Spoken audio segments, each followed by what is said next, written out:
Howdy howdy, this is Melancholic Venus, or Melly for short, and let's talk about art styles. So art styles are not, I don't want to say they're hard to develop, but they're not easy. It's like you have to be willing to practice and put a lot of effort in and not just give up when it doesn't go right the first time.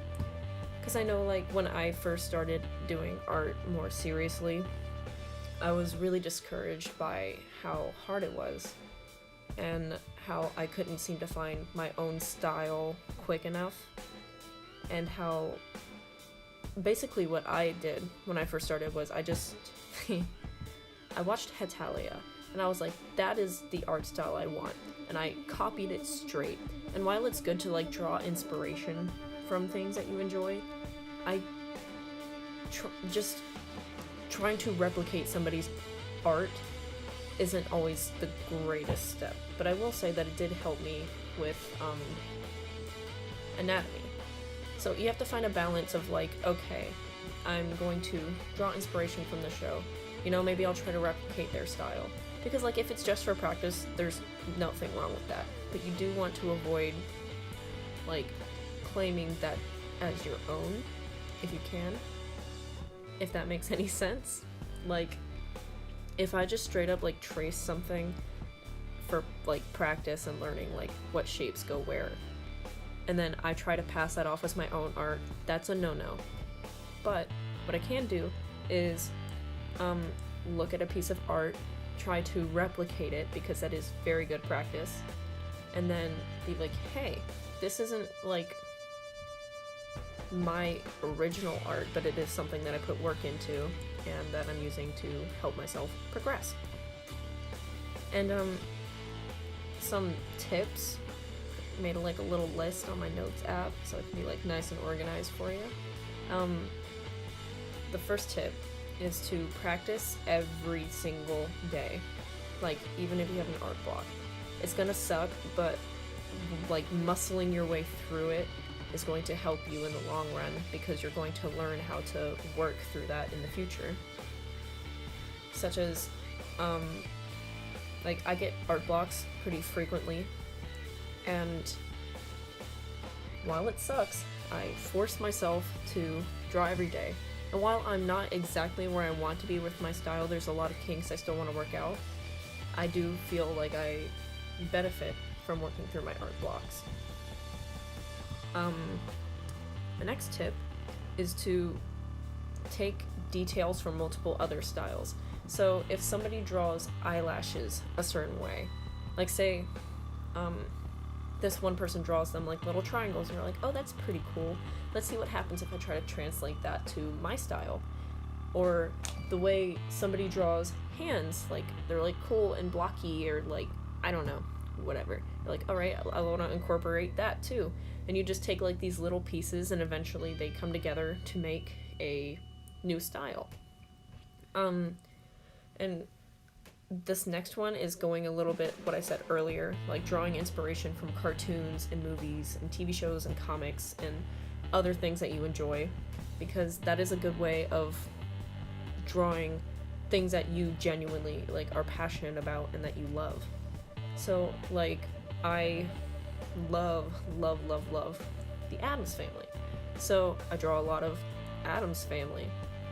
Or superheroes, I draw a lot of like Marvel characters and like video game characters, and I try to, like, a thing I do is I try to take them and put them in situations where they normally wouldn't be, like maybe like a more casual situation, like how would Captain America look in this situation, which that's getting a bit more into like design, but design and style do go hand in hand very much.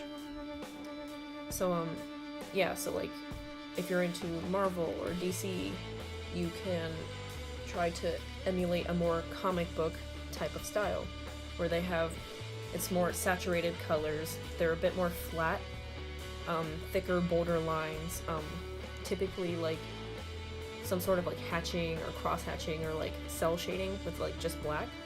I notice this is a big trend, and that's just like one example. Another thing is to challenge yourself. Like, there's a lot of challenges where you try to you pick like a couple like cartoons or artists or whatever, and then you draw the same character over and over in each different style. So you could draw like Wednesday in your own style, then in like the original cartoon style, then in the Simpsons style, or like the style of Courage the Cowardly Dog. And you keep doing that, and it's a good way to experiment with styles and see like what's easier for you, what feels more natural, what you like, what you want to practice. And another thing is to try to draw faces and body types that you wouldn't normally. And this applies to like not just drawing people too, like drawing objects that you wouldn't or animals that you wouldn't. Like I am terrible at animals. So I've been trying a lot lately to draw like dogs and wolves, because those, while they're not the greatest, they are the easiest for me to draw. So I have a little bit of like a basis in that, and then I work from there to get better at animals, and then from there maybe I'll move on to cats because they're very similar, and then or like foxes, and then I can start getting into like different animals with like different shapes when I'm a bit more confident. And you can take that like strategy and you can apply it to a lot of different things. So like, I don't, cars, you know, like draw like a really simple like just blocky car, and then you can start adding details and like using references, which is a very crucial part actually. I want to mention this. If you do use a reference, oh sorry, let me start that sentence again, that was bad. Using a reference is usually a good thing. I say usually because there are like bad ways of using a reference. Case in point, the whole Holly Brown debacle, where she took the screen cap from Full Metal Alchemist and then she just traced it exactly, and then was like, oh no, it's just a sketch. But we know, we're smarter than that. So don't use your references like that. Use your references to look at, and then you try to replicate it. Like, don't trace it. And then that'll also help you build your style, because it's like, hey, this is how I like drawing a certain shape or a certain body part. And then you go from there. And my next point that I want to get into is what a art style consists of, because I think there's a lot of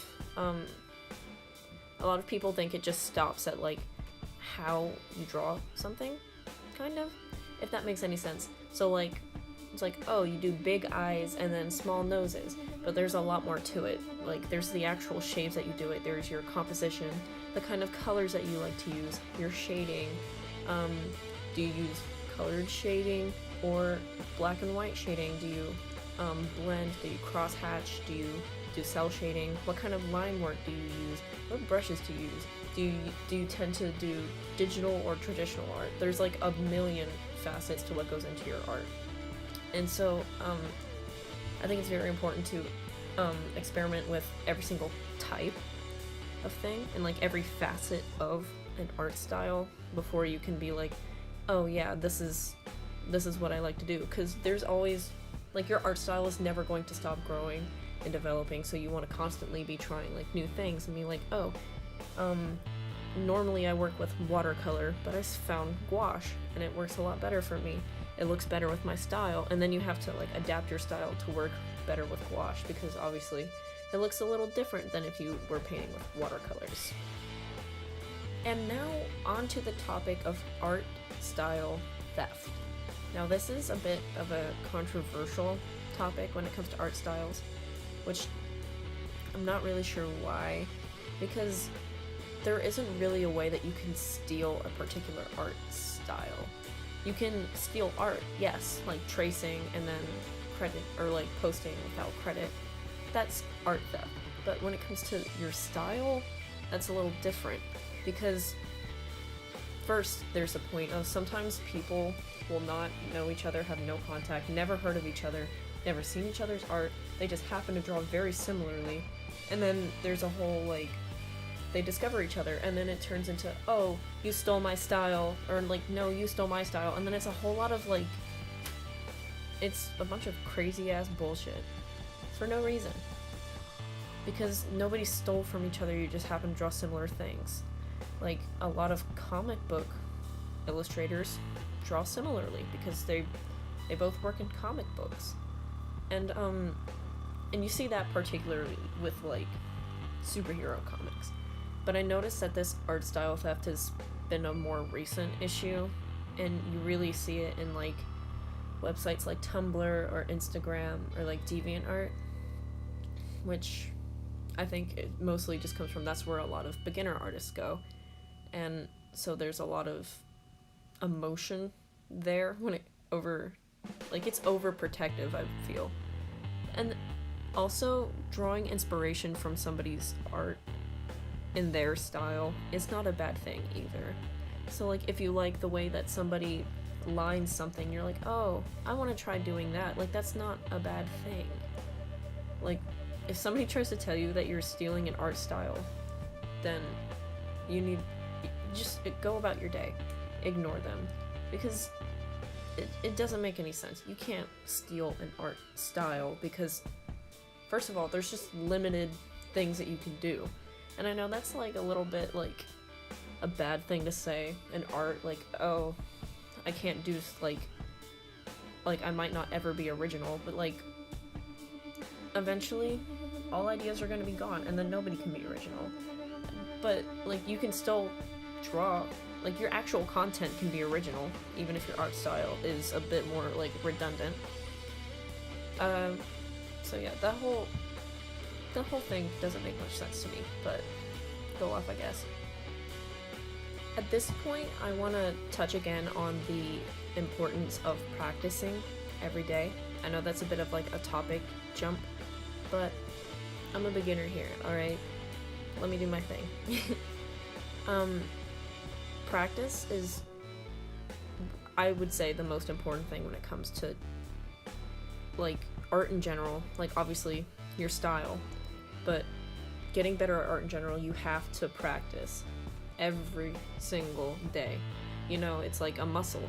Like, if you're weight training, you don't just, like, you don't go to the gym once a week and then, like, expect to be super strong or like Arnold Schwarzenegger or some shit like that. I don't know. Bad analogy. No, good analogy. Bad execution. I don't even know if I said that right. Pretend I did. The point is to practice every single day. And I don't want to sound like cliche, like, oh, you can do whatever you can if you just practice. Like, but that's really what it is. Like, anybody can be a good artist.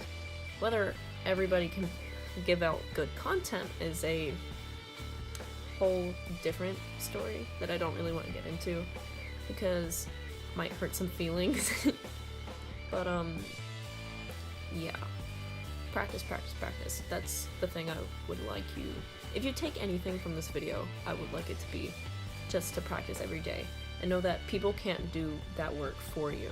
Like, okay, if you take an art class, that's cool, that's good actually, that's very good, but you can't go in there and then get mad if your art doesn't look good just because you went there, you know? Like, it's not the teacher's responsibility, it's not the instructor's responsibility, it's not whoever's teaching your responsibility for your art to get better, because also you have to practice outside of art class.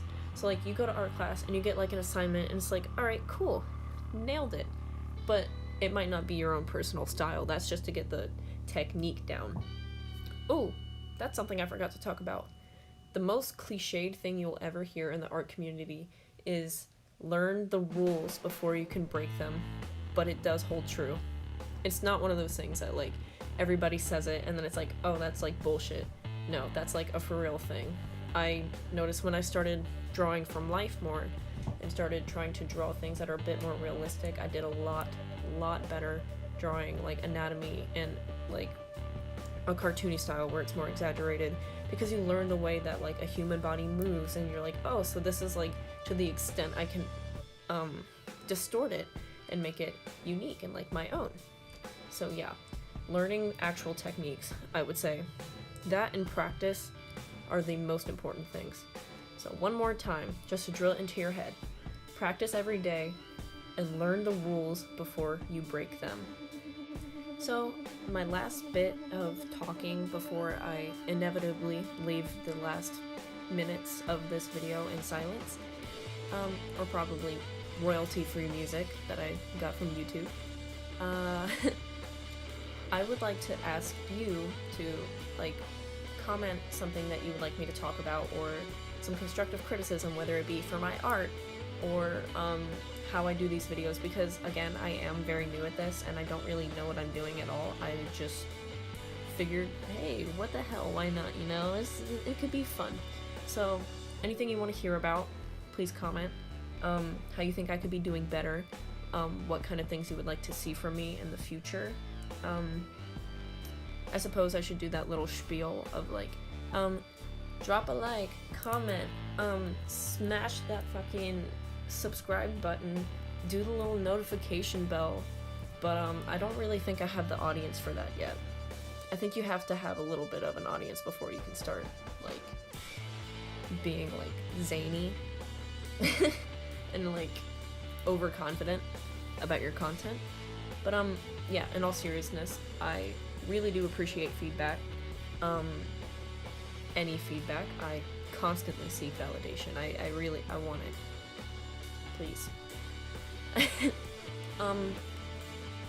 So yeah, I will work on my diction and my terrible audio quality and my general awkwardness. Yeah, I think that's about all I have to say. Time for royalty-free YouTube music. Bye guys, see you in the next video, hopefully. Deuces.